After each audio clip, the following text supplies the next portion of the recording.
کہہ دیا تو کوئی رسول اللہ، کیونکہ رسول اللہ کی بات اور عام آدمی کی، یعنی رسول اللہ کی بات اور دیگر آدمیوں کی بات الگ الگ ہے، ایک نہیں ہے۔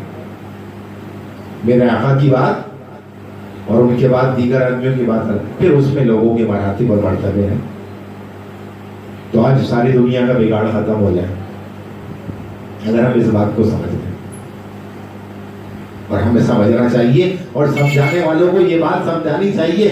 یہ نہ سمجھیں کہ وہ چھوٹے ہو جائیں گے، ارے رب ان کو بلند کر دے گا، بڑا کر دے گا، کیوں فکر میں لگے رہتے ہو کہ میں چھوٹا ہو جاؤں گا؟ اس کی فکر نہ کرو۔ جب تمہاری نیتوں میں اخلاص آ جائے گا اور تم حق اور سچ بولنے لگو گے، اللہ تمہیں خود ہی بلند کر دے گا۔ ورنہ تو روز محشر اللہ کی بارگاہ میں حدیث کے مطابق ایک حصہ بتا رہا ہوں، ایک عالم کو پیش کیا جائے گا، اللہ کا باری تعالیٰ اس سے دریافت فرمائے گا کہ بندے کیا لایا دنیا سے میرے لیے، کیا لایا؟ کہ اللہ تیری توحید بیان کی، وہ لے کے آئے ہوں۔ رب تعالیٰ فرمائے گا جھوٹا ہے، مفہوم بتا، جھوٹا ہے۔ یہ چاہتا تھا کہ لوگ اس کی تکریم کریں، اس کی عزت کریں، اس کا نام بڑا ہو۔ ہم نے دنیا میں اس کا نام بھی بڑا کر دیا، اس کی تکریم بھی کروا دی، عزت بھی کروا دی، آخرت میں اس کا کوئی حصہ نہیں ہے، اس کو منہ کے بل گھسیٹتے ہوئے جہنم میں ڈالو۔ یہ عام آدمی کی بات نہیں ہے، عالم کی، جس کا نفس موٹا ہو، اس کی بات کر رہا ہوں۔ اللہ رحم فرمائے ہم پر۔ اللہ اکبر۔ حضور صلی اللہ علیہ وسلم نے ارشاد فرمایا، جس کے پاس میرا نام لیا گیا اور اس نے مجھ پر درود نہ پڑھا، وہ جنت کا راستہ بھول گیا۔ حضرت جابر رضی اللہ تعالیٰ ارشاد فرماتے ہیں، فرمایا آپ نے کہ ایک دن حضور صلی اللہ علیہ وسلم ممبر پر جلوہ افروز ہوئے۔ ممبر دیکھا ہے نا، ممبر سب نے، بیڑی ممبر کی بات نہیں کر رہا، مسجد میں جو ممبر بنا ہوتا ہے، ویسے تو بہت سارے ممبر ہیں، ہر ممبر سمجھتا ہے میں ہی سب سے اونچا ہوں۔ مختلف کمیٹیاں ہوتی ہیں نا، اس کے بھی تو ممبر ہوتے ہیں نا، ہم ممبر ہیں۔ تو مسجد کے ممبر کی پہلی سیڑھی پر قدم رکھا، فرمایا آمین۔ پھر دوسری سیڑھی پر قدم مبارک رکھا، فرمایا آمین۔ پھر تیسری سیڑھی مبارک پر قدم رکھا اور فرمایا آمین۔ بعد میں صحابہ کرام نے عرض کی، یا رسول اللہ، آج آپ نے خلاف معمول ممبر پر جلوہ افروز ہوتے ہوئے آمین آمین آمین فرمایا، تو ہمیں دعا کرنے والا تو کوئی نظر نہیں آیا۔ حضور صلی اللہ علیہ وسلم نے فرمایا، جب میں نے پہلی سیڑھی پر قدم رکھا تو جبرائیل امین حاضر ہوئے اور عرض کیا، برباد ہو گیا وہ شخص، برباد ہو گیا وہ شخص۔ برباد ماضی کا صیغہ ہے، برباد ہو گیا وہ شخص جس نے اپنی زندگی میں رمضان المبارک پایا اور وہ بخشا نہ گیا۔ تو میں نے کہا آمین، یعنی ضمانت دے دی تا قیامت کہ برباد ہو گیا وہ شخص جس نے رمضان المبارک پایا اور وہ پا کر بھی اپنی بخشش نہ کروا سکا، یعنی رمضان کی تقریب نہیں کی، رمضان کے احکامات پورے نہیں کیے۔ وجہ، یا ایھا الذین آمنوا کتب علیکم الصیام کما کتب علی الذین من قبلکم لعلکم تتقون۔ اے ایمان والو، تم پر روزے فرض کیے گئے، جب فرض کیے گئے تو حکم ہو گیا یہ لازمی، جس طرح سے تم سے پہلے لوگوں پر فرض کیے گئے تھے، یعنی پچھلی امتوں پر فرض کیے گئے۔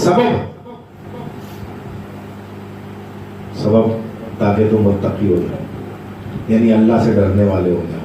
تو پتہ چلا جس نے رمضان پایا اور پا کے اس کو ایسے ہی گزار دیا تو اللہ کا خوف اس کے دل میں نہیں تھا۔ جب اللہ کا خوف نہیں ہو، تقویٰ کہاں سے آئے گا؟ جب تقویٰ نہیں آئے گا تو بربادی ہوگی، پھر تو تباہ اور بربادی ہوگا۔ کوئی بات بھی اسلام کی، سرکار کی احادیث کی حکمت سے خالی نہیں ہوگی۔ اللہ کو جب دوسری سیڑھی پر قدم رکھا تو جبرائیل امین نے کہا برباد ہو گیا وہ شخص جس نے والدین میں سے کسی ایک کو یا دونوں کو پایا لیکن خدمت کر کے یعنی یہ خدمت کر کے لفظ یعنی میں آ رہا ہے، حدیث میں یہ لفظ موجود نہیں ہے، اسی وجہ میں کہا یعنی جنت میں نہ پہنچا۔ میں نے کہا آمین، یعنی جبرائیل امین جب سرکار نے ممبر کی دوسری سیڑھی پر قدم رکھا تو جبرائیل امین نے کہا کہ برباد ہو گیا وہ شخص جس نے اپنے ماں باپ یا دونوں میں سے کسی ایک کو پایا اور جنت میں نہ پہنچا، یعنی ان کی خدمت کر کے۔ آج لوگ اپنے حقیقی پیر کو چھوڑ کر دنیا دار پیروں کے پیچھے بھاگ رہے ہیں۔ سب سے پہلے حقیقی پیر بزرگ کو بھی کہتے ہیں، حقیقی رہنما اگر وہ علم رکھتے ہوں تو وہ والدین ہیں۔ والدین کے لیے قرآن میں اللہ نے فرمایا تم اس طرح نہیں دعا کرو، رب ارحمہما کما ربیانی صغیرا، یا اللہ میرے چھوٹے والدین یعنی ماں باپ، اس نسبت سے کہہ رہا ہوں کیونکہ دونوں جگہ رب کا لفظ ہے، ایک حقیقی معنی میں آیا ایک مجازی معنی میں۔ رب ارحمہما کما ربیانی صغیرا، شروع میں رب، ہمہما کما ربیانی صغیرا، اے ہمارے رب یعنی حقیقی رب کی بات ہوتی، میرے چھوٹے والدین یعنی میرے ماں باپ پر ایسا رحم فرما کہ جیسا بچپن میں انہوں نے مجھ پر رحم فرمایا، ورنہ میں پلنے والا نہ تھا۔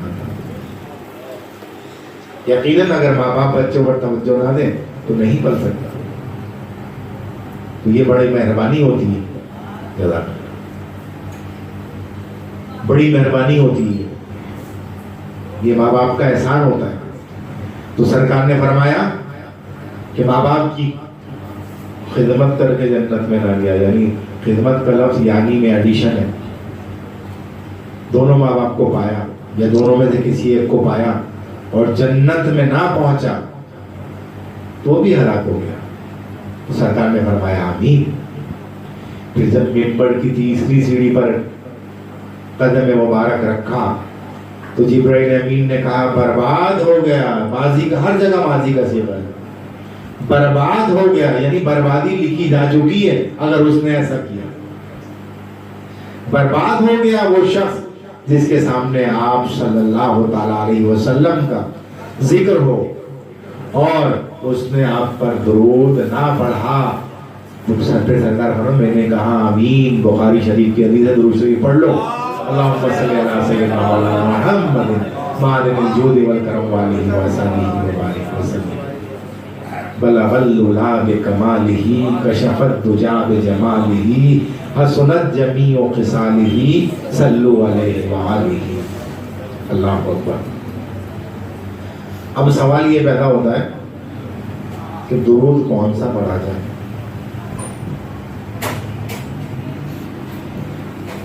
درود کون سا پڑھا جائے؟ بات سمجھ رہے ہیں؟ میری بات سمجھیے گا۔ اصل میں لوگوں کی عادت ہے کہ زبردستی ہلوجت قائم کریں اور سیدھے سادھے مسلمانوں کو، چاہے وہ کسی بھی جماعت کے لوگ ہوں، کسی طرف کے بھی لوگ ہوں، ان کو اٹکا دیں اور بہکا دیں۔ تو ایک صاحب کا کہنا تھا کہ صرف درود ابراہیمی پڑھنا چاہیے، باقی تو سارے درود ولایتی ہیں۔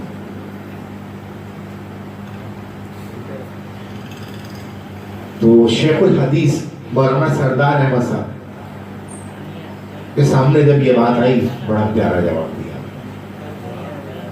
آپ نے اس سے کہا تمہیں سرکار کی حدیث یاد ہے؟ جو شخص یہ اعتراض لے کے آئے گا، تمہیں سرکار کی کوئی حدیث یاد ہے؟ تو کہا ہاں، بولے سناؤ عربی میں۔ کہا قال قال رسول اللہ صلی اللہ علیہ وسلم۔ کہا پھر سناؤ۔ پھر کہا قال قال رسول اللہ صلی اللہ علیہ وسلم۔ کہا پھر سناؤ۔ کہا قال قال رسول اللہ صلی اللہ علیہ وسلم۔ فرمایا حدیث کی جتنی کتابیں ہیں سب اٹھا کے دیکھ لو، جہاں بھی حدیث شروع ہو رہی ہے اس میں قال قال رسول اللہ صلی اللہ علیہ وسلم ہے۔ تو یہ کیا ولایتی درود ہے؟ تم بتاؤ کیا یہ ولایتی درود ہے؟ آج تم لے کر آ گئے کہ باقی درود ولایتی درود ہے. بتاؤ جواب دو, چاہیے ولایتی درود ہے؟ اب کوئی جواب نہیں رہا. غائب ہو گیا, خاموش ہو گیا. میں نے ہاں صحیح ہے, میں غلطی کرتا. تو بات دراصل یہ ہے کہ جو بات سمجھ میں نہ آئے تو اس کو سمجھنے کی, کوئی رائے قائم کرنے سے پہلے سمجھنے کی کوشش کرنی چاہیے. جب بات سمجھ میں آ جائے گی تو مسئلہ خود ہی حل ہو جائے گا, اور بات سمجھ میں نہیں آئے گی تو مسئلہ حل نہیں ہوگا. ایک واقعہ سناتا ہوں آپ کو درود کی برکت کا, کیونکہ یہ درود کا ہی مہینہ ہے. یہ سرکار پر زیادہ سے زیادہ, ویسے تو ہمیشہ پڑھنا چاہیے, لیکن اس میں کثرت سے پڑھنا چاہیے. اس میں کثرت سے پڑھنا چاہیے. ایک شخص نے کسی سے 3000 دینار ادھار لیے. مدت پوری ہو گئی, وقت پورا ہو گیا, جس سے لیے تو اس نے تقاضا کیا پیسے دو. کہا میں تو فقیر ہو گیا, کاروبار ختم ہو گیا, اب میں تمہارے پیسے نہیں دے سکتا. اس نے قاضی کی عدالت میں مقدمہ دائر کر دیا. قاضی کی عدالت میں مقدمہ دائر کر دیا. قاضی کے سامنے پیش کیا گیا, بھائی اس کے پیسے کیوں نہیں, تم نے لیے پیسے؟ کہنا ہاں میں نے لیے 3000. تو وہ واپس کیوں نہیں کرتے؟ کہا میں تو مفلوق الحال ہو گیا ہوں گے تو دے دوں گا, لیکن میری حیثیت نہیں ہے کہ میں بھی دے سکوں. کہا ایک قاضی نے فیصلہ سنایا کہ 1 مہینے کے اندر اندر, یعنی 30 دن, within 30 days you have to pay. جو لائبلٹیز ہیں, اماؤنٹ پیبل جو ہے, you must have to pay, تمہیں ضرور ادا کرنا ہے. یہ بیچارہ باہر نکلا, کہ کوئی صورت تو نہیں, مسجد چلا گیا, درود پاک کثرت سے پڑھنا شروع کیا. 1 دن گزرا, 2 دن گزرے, 3 دن, درود کی کثرت میں اضافہ ہوتا چلا گیا. کہاں بس میرا ایک ہی سہارا ہے. جب 27واں دن گزرا درود پاک پڑھ کے, تو اس کی قسمت میں جواب آ گیا. ابھی میں نے کہا تھا نا درود دعا ہے, درود دعا ہے, اور درود دعا کا جواب آتا ہے. جس کے لیے کیا جائے اس کی طرف سے بھی آتا ہے, اور جس سے کی جائے اس کی طرف سے بھی آتا ہے. تو جس سے کی گئی اور جس کے لیے کی گئی, اس نے جواب دے دیا. خواب میں بظاہر آنکھیں بند ہوئی اور حقیقی آنکھیں کھل گئی. پتہ چلا سرکار دو عالم صلی اللہ علیہ وسلم خواب میں تشریف لے آئے. نصیب جاگ گیا اس کا. کہا کیا بات ہے؟ فرمایا یا رسول اللہ صلی اللہ علیہ وسلم ایسا ایسا مسئلہ ہے. کہا جاؤ وزیر کے پاس جاؤ, وزیر کے پاس جاؤ اور جا کر کہو کہ میں مقروض ہوں, اور رسول اللہ صلی اللہ تعالیٰ علیہ وسلم نے مجھے خواب میں بشارت دی کہ تم سے جا کر میں پیسے لوں 3000 تم سے لوں میں جا کے پیسے. تو اس نے کہا اچھا ٹھیک ہے. بڑا خوش, صبح اٹھا تو خوشی کا عالم نہ رہا. 28واں دن ہو گیا, خوشی کا عالم نہ رہا. 28واں دن ہو گیا. لیکن اس نے کہا کہ اگر وزیر نے کوئی نشانی مانگ لی تو پھر کیا کہوں گا, میں کیسے ثبوت دوں گا؟ تو نہیں گیا وزیر کے پاس, درود شریف پڑھنا جاری رکھا. پھر سو گیا رات کو. پھر نصیبہ جاگ گیا, جسم سو گیا, نصیبہ جاگ گیا. آقا علیہ الصلوۃ والسلام تشریف لے آیا قوم پہ اور فرمایا کہ نشانی. کہا یا رسول اللہ, بولا تم اس کے پاس گئے نہیں؟ بولا یا رسول اللہ نشانی نہیں تھی. اگر اس نے نشانی مانگ لی, کہا اس سے کہنا کہ وہ فجر کی نماز کے بعد, فجر کی نماز کے بعد روزانہ 5000 مرتبہ درود شریف پڑھتا ہے وزیر جو ہے. اگر وہ نشانی مانگے تو کہنا تم فجر کی نماز کے بعد 5000 مرتبہ درود شریف پڑھتا. اچھا, دوسرے 29واں دن آ گیا,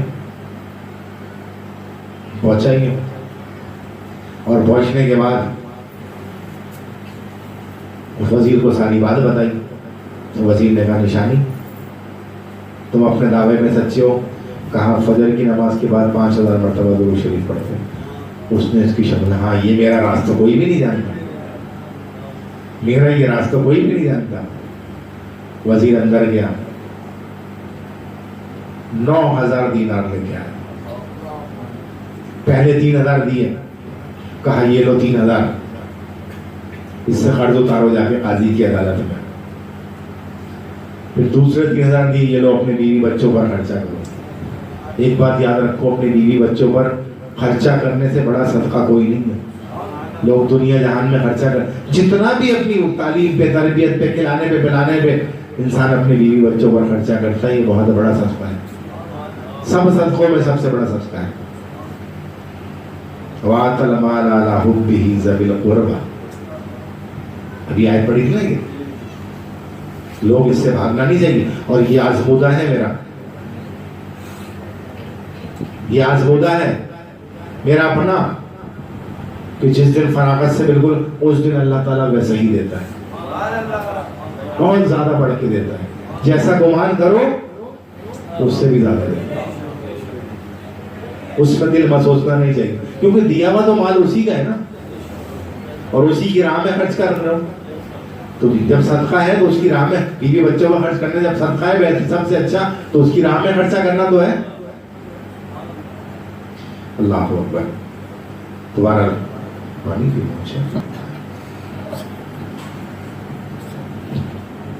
اور یہ 3000 دینار لو، اس سے اپنا کاروبار شروع کرو کوئی، اور کبھی بھی کوئی ضرورت پڑے تو بنا جھجک آ جانا نا میرے پاس. تمہارے کام میں سب کام چھوڑ کے دل و جان سے کر کے دو گا. اندازہ ہو گیا نا کہ تو اب یہاں سے ایک نقطہ اور سمجھ میں آیا کہ رسول اللہ کی شفاعت کیسی ہوگی. رسول اللہ کی شفاعت کیسی ہوگی امتیوں کے لیے، یہاں سے اندازہ کرو. تو کثرت سے رسول اللہ پر درود پڑھو، پڑھنا چاہیے. اللہ اکبر. یہ شخص قاضی کی عدالت میں لے کے پہنچ گیا اور جا کے 3000 دے دیے. قاضی بڑا حیران ہوا، کہنا تم تو ایک فقیر اور غریب آدمی ہو، 3000 دینار کہاں سے آ گئے تمہارے پاس ایک مہینے کے اندر اندر. قاضی کو اس نے سارا ماجرا بتا دیا. قاضی نے کہا اچھا ایسی بات ہے؟ تو کہا یہ 9000 دینار ہے، وزیر نے مجھے دیں گے، سرکار نے کہا. قاضی کا اچھا رکو، وہ گیا اپنے گھر، 3000 وہ لے کے آیا اپنے گھر سے. وہ بھی اسے بولے قرض میں ادا کرتا ہوں، یہ باقی 9000 تو میں پیچھے نہیں رہوں گا. جب رسول اللہ نے کہا ہے تو میں پیچھے نہیں رہوں گا. اور آج رسول اللہ نے کہا ہے میری اتباع کرو، اللہ نے کہا ہے میرے نبی کی اتباع کرو، وہ ہم نہیں کرتے. فَاتَّبِعُونِی قُلْ إِن كُنتُمْ تُحِبُّونَ اللَّهَ. یہ آیت مجھے بہت پسند ہے. ویسے تو ساری آیتیں ہی پسند ہے. اے محبوب آپ کہہ دیجیے، آپ کہہ دیجیے کہ اگر تم چاہتے ہو کہ اللہ تم سے محبت کرے، فَاتَّبِعُونِی یعنی میری رسول اللہ کی اطاعت کرو.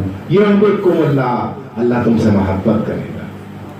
وَیَغْفِرْ لَکُمْ اور تمہیں بخش دے گا. ذُنُوبَکُمْ اور تمہارے گناہوں کو بھی معاف کر دے گا. تو یہاں تو اتنی سی بات رسول اللہ کی سنی، باقی زندگی میں ہم کیوں نہیں کرتے؟ نقطہ ہے نا، سمجھ میں آ رہا ہے نا نقطہ، ہم کیوں نہیں کرتے رسول اللہ کی کہہ رہے. یہاں تو وزیر نے بھی دے دیے، قاضی نے بھی لا کے دے دیے. اب کیا ہوا؟ اس شخص کو بلوایا قاضی نے جس کے پیسے دینے تھے، وہ آیا، اس نے سارا ماجرا دیکھا، کہا بھائی میں پیچھے نہیں رہوں گا، میں نے معاف کر دیا اس کو، میں بھی اپنا حصہ ملاؤں گا. تو لوگوں اپنی زندگیوں میں حصہ ملاؤ، رسول اللہ کی اطاعت کرو. یہی نجات کا راستہ ہے، یہی نجات کا راستہ ہے. دیکھو ایک بات بتا دوں، مشکات المصابیح کی حدیث ہے، میں نے اپنے اسٹیٹس پہ بھی کل لکھ کے لگائی ہے، دیکھا ہوگا جس میں فرمایا سرکار دو عالم صلی اللہ تعالیٰ علیہ وسلم نے کہ دنیا گزر رہی ہے اور آخرت آ رہی ہے. دنیا گزر رہی ہے اور آخرت آ رہی ہے. اور حقیقت میں ہر دن دنیا گزر رہی ہے اور ہم آخرت کے قریب ہو رہے ہیں. تو اس دنیا میں دونوں کی چاہت رکھنے والے لوگ موجود ہیں، آخرت کی چاہت رکھنے والے بھی اور دنیا کی بھی، جبکہ اس دنیا میں دونوں کی چاہت رکھنے والے موجود ہیں۔ تو تم آخرت کی چاہت رکھو، آخرت کی چاہت رکھو، دنیا کی چاہت نہ رکھنا، دنیا کی چاہت نہ رکھنا، کیونکہ آج عمل کا وقت ہے، کل حساب کا وقت ہوگا، جب حساب کا وقت ہوگا تو عمل کا وقت نہیں ہوگا۔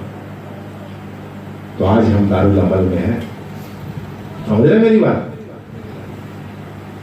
تو آج جتنا بھی ہم کر لیں گے وہ کل ہمارے حساب میں کام آ جائے گا، لیکن جب حساب ہونے لگے تو اب کوئی کہے کہ میں یہ کر لیتا ہوں، یہ کر لیتا ہوں، یہ تو کسی دنیا کا قانون نہیں ہے، کہیں کا قانون نہیں ہے کہ اب تو آ گیا بھائی حساب کا وقت، اب تھوڑی ہو سکتا ہے، ٹائم پورا ہو گیا، and of the time, time کا خاتمہ ہو گیا۔ سمجھ رہے میری بات جو میں سمجھانا چاہ رہا ہوں؟ تو اب اس نے کہا میں نے بھی معاف کر دیا، تو 12,000 دینار لے کر وہ گھر آ گیا اور قرض بھی معاف ہو گیا۔ یہ کیا تھا؟ یہ درود پڑھنے کی برکت تھی، یہ برکت تھی درود پڑھنے کی۔ سمجھے؟ نہیں سمجھے؟ آ جائے گی سمجھ، ابھی آ جائے تو اچھا ہے۔ بات دراصل یہ دیکھتے ہیں ہم، نظر نہیں آ رہا، دیکھتے ہیں نظر نہیں آ رہا، سنتے ہیں سمجھ نہیں آ رہا، سنتے ہیں سمجھ نہیں آ رہا، اور بولتے ہیں تو سنا نہیں جا رہا۔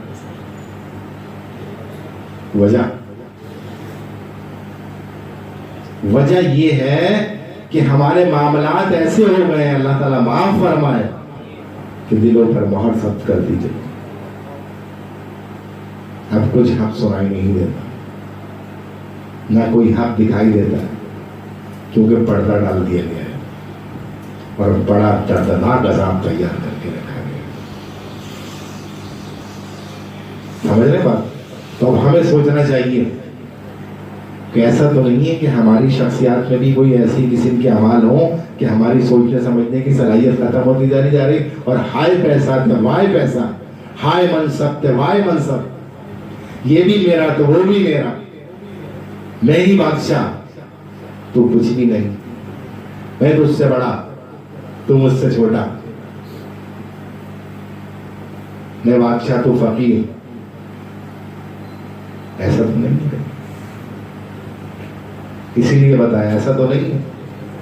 تو ابھی بھی وقت ہے، اگر ایسا ہے تو اپنے دل میں جھانک کر دیکھیں اور توبہ اللہ کریں، فوراً اللہ کی بارگاہ میں توبہ کریں اور اس کو راضی کرنے کی کوشش کریں، ورنہ کل حساب کے دن پھر کچھ نہیں ہوگا، اور جب روح یہاں آ کر اٹک گئی تو وقت حساب تو آ ہی گیا۔ اب کیا ہو سکتا ہے؟ جب حلق میں جان آ کے اٹک جائے تو پھر کیا ہو سکتا ہے؟ اللہ اکبر۔ درود پڑھنے کی بہت ساری برکتیں ہیں، بہت ساری رحمتیں ہیں، اگر ہمارے سمجھ میں آ جائے تو صحیح ہے، نہیں سمجھ میں آئے تو بس پھر سوچ لیں کیا ہوگا۔ اللہ اکبر۔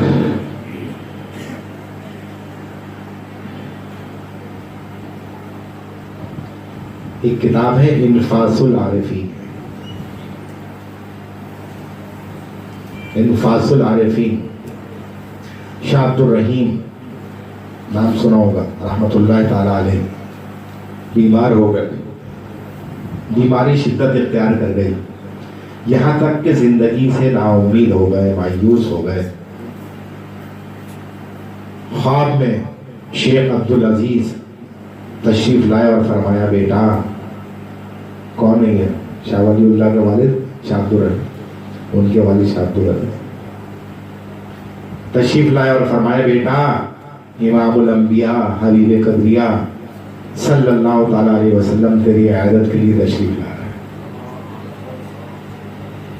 تیری عیادت کے لیے تشریف لا رہے ہیں۔ وجہ کثرت درود، وجہ کثرت درود۔ تو اس طرف سے تشریف لائیں گے، اپنی چارپائی کا رخ تبدیل کر لیں، یہ میرے آقا کی شان ہے. دیکھو ایک بات بتاؤں تمہیں، چھوڑو یہاں پر ایک بات یاد رکھیے، ہم اتنے بے صبرے اور بے چین ہیں کہ فوراً انتقام کی آگ میں ڈوب جاتے ہیں، جبکہ طاقت ہماری کچھ بھی نہیں ہے، بہت چھوٹے لوگ ہیں، کوئی حیثیت نہیں ہے، اگلی سانس آئے نہ اس پہ اختیار نہیں ہے. سب سے زیادہ طاقتور بادشاہوں کا بادشاہ، حقیقی بادشاہ، جو چاہے جیسا چاہے جب چاہے کر سکتا ہے، وہ نہیں کرتا، فوری انتخاب کبھی نہیں کرتا. تو ہمیں بھی اپنی طبیعت میں عزت و انکساری پیدا کرنی چاہیے. اگر اللہ نے کوئی بڑائی دی ہے تو اس سے اکڑنا نہیں چاہیے، کیونکہ ہماری اگلی سانس کا بھروسہ نہیں، اس پر اکڑنا نہیں چاہیے.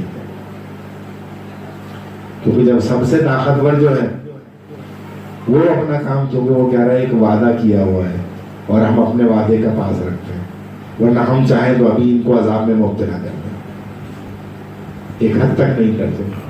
تو اسی لیے تو کہتے ہیں کہ جس نے صبر کیا اس نے اپنے معاملہ اللہ پر چھوڑ دیا، اور جب پھر اللہ کی پکڑ آتی ہے تو کوئی بچ نہیں سکتا. تو فرمایا بیٹا تشریف لا رہے ہیں، اس طرف سے تشریف لائیں گے جس طرف تمہاری پائتی ہے چارپائی، لہذا اپنی چارپائی کو پھیر لو. انفاس و عارفین میں یہ بات لکھی ہوئی ہے. حاضرین کو آپ فرماتے ہیں، میں نے اشارہ کیا، کہا کہ چارپائی پھیر دو، انہوں نے چارپائی پھیر دی. سرکار مدینہ تشریف لے آئے اور فرمایا کیف حالک یا بنیا، کیف حالک یا بنیا، اے میرے بیٹے تیرا کیا حال ہے، اے میرے بیٹے تیرا کیا حال ہے. یہ سنتے ہی کیفیت وجدانی ہو گئی، اللہ کو طبیعت بے قرار ہو گئی، اور سرکار نے اس طرح سے گود میں لے لیا کہ آپ کی ریش مبارک میرے سر پر تھی، میری آنکھوں سے آنسو جاری تھے، روکنے کا نام ہی نہیں لے رہے تھے، یہاں تک کہ آپ کا کرتا مبارک تر ہو گیا. سرکار نے گود میں سر. بات دراصل یہ ہے محبت کے ساتھ درود پڑھا جائے. اللہ اکبر، اللہ اکبر. جب میری یہ حالت کچھ ٹھیک ہوئی تو دل میں خیال آیا کہ اگر حضور کرم فرمائیں، اپنے منہ مبارک عنایت فرمائیں تو میرے لیے کتنی بڑی سعادت کی بات ہوگی. حضور صلی اللہ علیہ وسلم نے آپ کے دل کا حال اپنے نور نبوت سے جان لیا دل کے خیال کو، اور ریش مبارک کے دو منہ مبارک عنایت فرمائے. اور پھر خیال آیا کہ پتہ نہیں یہ منہ مبارک میرے پاس رہیں گے یا نہیں. کس کو خیال آ رہا ہے؟ شاہ عبد الرحیم رحمۃ اللہ علیہ. آپ نے ارشاد فرمایا بیٹا یہ تمہارے پاس رہیں گے. اس کے بعد سرکار مدینہ نے فرمایا اللہ تعالیٰ تمہیں صحت عطا فرمائے اور تمہاری عمر بھی لمبی ہوگی. اللہ نے مجھے آرام عطا کر دیا، یعنی صحت عطا کر دی انہیں. حضور صلی اللہ علیہ وسلم کے صدقے میں نے چراغ جلا دیا تو وہ منہ مبارک میرے ہاتھ میں نہیں ہے، ابھی خواب کا ہی عالم ہے. میں پھر سرکار مدینہ کی طرف متوجہ ہوا تو آپ نے ارشاد فرمایا وہ بال تمہارے سرہانے کے نیچے رکھ دیے ہیں. میں نے بیدار ہوتے ہی سرہانے کے نیچے سے وہ منہ مبارک لیے اور محفوظ کر لیے. کتنی بڑی سعادت کی بات. آپ فرماتے ہیں وہ دونوں منہ مبارک آپس میں لپٹے ہوئے تھے. تو جب سرکار پر درود پڑھا جاتا تو وہ دونوں جدا ہو جاتے، یعنی کھلنے لگتے. تو ایک دفعہ 3 آدمی آ گئے اور انہوں نے کہا ہم نہیں مانتے اس بات کو. تو شاہ عبد الرحیم نے کہا نہیں مانو، مانو نہ مانو ہمیں کیا مت پڑتا. کہنے لگے نہیں ہمیں دکھائیں. تو پھر جبر کر کے آپ نے دھوپ میں منہ مبارک لے جانے کی کوشش کی کہ سایہ نہیں ہے. تو جیسے ہی لے کے نکلے آوار آ گیا. 3 میں سے ایک آدمی تو فوراً غائب ہو گیا اور توبہ کر لی کہ ہاں صحیح ہے. پھر اس نے کہا نہیں وہی اتفاق ہو سکتا ہے. دوسرے نے کہا اچھا اب یہاں سے ایک بات مجھے یاد آئی، ایک صاحب میرے پاس کچھ بال لے کر آ گئے اور کہنے لگے کہ ہم نے یہ بڑی برکت کے لیے، ابھی بڑا سلسلہ چلا تھا، قرآن شریف سے نکلے ہیں یہ حضور صلی اللہ علیہ وسلم کے منہ مبارک، میں نے ذرا لے آؤ، لائے، میں نے ایک کاغذ لیا اور سورج کی طرف کیا، میں نے کتنا بڑا عکس آ رہا ہے سرکار کے منہ مبارک کا عکس نہیں آ، تو یہ دھوکہ ہے تمہارے لیے، یہ تم دھوکہ میں صاف کرو اور پھینک دو ان کو۔ یہ حال ہو گیا لوگوں کا، انہوں نے بڑی اہتمام سے اور عزت سے بڑا لپیٹ لپاٹ کے بڑی عزت سے رکھے تھے کہ سرکار کے منہ مبارک، میں نے دھوکہ نہ کہو، لے آؤ، اسی وقت ان کے سامنے مشاہدہ کر کے دکھایا، جب دیکھا تو پوری لکیر آ رہی تھی بال کی، شرٹ پورا پڑا تھا، سرکار کا تو عرصہ آیا ہی نہیں تھا۔ تو وہ تینوں آدمی اسی طرح باری باری کر کے غائب ہو گئے۔ آپ لوگوں کو سرکار کے منہ مبارک کی زیارت کرایا کرتے تھے اور ایک صندوق میں رکھا کرتے تھے، ایک مرتبہ زیارت کرا رہے تھے، کرانے کے لیے لوگوں کو جمع کیا تو تالا نہیں کھل رہا تھا جس صندوق میں آپ رکھتے تھے، بڑے پریشان ہو گئے۔ یہ بھی بات واقعہ پورا انفاس العارفین کا درج ہے۔ تو پھر آپ کے دل میں یہ رکھا ہوا خیال آیا کہ ایک جنبی شخص موجود ہے، جنبی کسے کہتے ہیں؟ جس پر غسل واجب ہو جائے اور غسل نہ کیا ہو، جنوب میں ہو، غسل فرض ہو جائے، یعنی احتلام ہو یا صحبت کر کے آ جائے، لوگوں کو خیال ہی نہیں کرتے، غسل کا طریقہ نہیں پتا، تو آپ نے کہا جاؤ بھائی غسل کر کے وضو، تو نے جیسے ہی وہ شخص اٹھ کے گیا فوراً صندوق کو تالا کھل گیا۔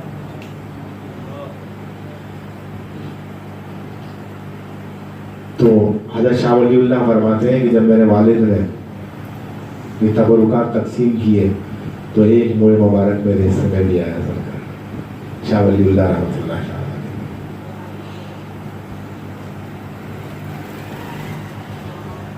سرکار نے فرمایا جو میری قبر کے پاس مجھ پر درود پڑھتا ہے میں اسے خود سنتا ہوں، ورنہ ایک فرشتہ ہے جس کا نام منتوش ہے، اس کی ڈیوٹی ہے، منتوش کی ڈیوٹی ہے سرکار کے روضے پر دنیا میں جو بھی درود پڑھتا ہے وہ سرکار کی بارگاہ میں پیش کر دیتا ہے، جو کوئی بھی دنیا میں درود پڑھتا ہے وہ سرکار کی بارگاہ میں پیش کر دیتا ہے۔ اور سرکار نے فرمایا کہ مجھ پر جمعے کے دن کثرت کے ساتھ درود پاک پڑھو، بے شک وہ مشہور ہے، یعنی وہ گواہ ہے، مشہور شاہد سے، اس میں فرشتے حاضر ہوتے ہیں، اور جو شخص بھی مجھ پر درود پاک پڑھتا ہے اس کا درود مجھ پر پیش کیا جاتا ہے، یہاں تک کہ وہ اس سے فارغ ہو۔ ایک آدمی نے عرض کیا کہ کیا آپ کے وصال کے بعد بھی، کیا آپ کے وصال کے بعد بھی؟ فرمایا بے شک اللہ تعالیٰ نے زمین پر انبیاء کرام کے اجسام کو کھانا حرام کر دیا، اللہ تعالیٰ کا نبی زندہ ہوتا ہے اور اسے رزق دیا جاتا ہے، مشکات شریف کی حدیث ہے۔